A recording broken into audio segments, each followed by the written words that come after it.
Legislative leaders met with Governor Malloy for the first time since the regular assembly session ended last week, and a top state lawmaker saying a budget deal by July 1st does not appear to be in the cards. With just 17 days left in the budget year, the governor is preparing to run the state by executive order. Chief political correspondent Mark Davis joins us live with more on this. Okay, Mark, hi. Hi, Ann and Scott. Good evening, everyone from the Hartford Newsroom. Yeah, that's the way it's been done.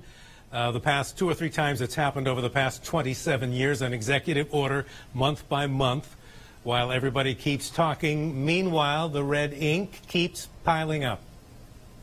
Adding to the financial bad news mix at the state capitol is word that the Yukon Medical Center in Farmington, which has been in the red for several years, is facing its biggest deficit yet, close to $60 million.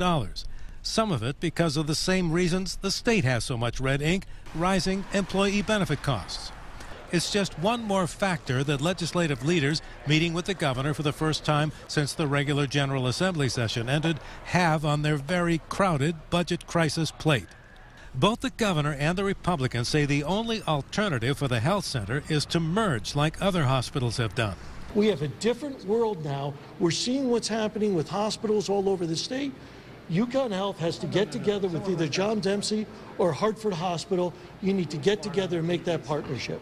But the leaders agree that the financial problem at the health center is small potatoes compared to the differences they face on the overall state budget, with one Republican leader saying today that a budget deal by July 1st does not appear to be in the cards. What I indicated is that I would come out with principles that would guide how we expected to fund state operations after July 1 should we not have a budget. Malloy says he expects that by the end of this week, the state worker labor union's executive committees will approve the concession deal for a rank-and-file vote, so he will proceed on his plan to run the state without any layoffs.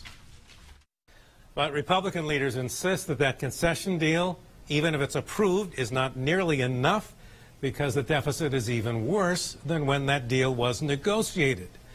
Democrats, on the other hand, say the deal is the best we're going to get. Let's move on. So you see, we're at the same stalemate as we were last week when the General Assembly regular session ended.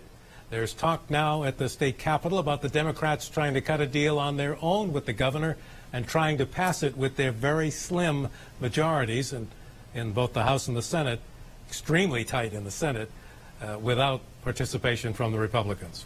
Live from the Hartford Newsroom, Mark Davis, News 8.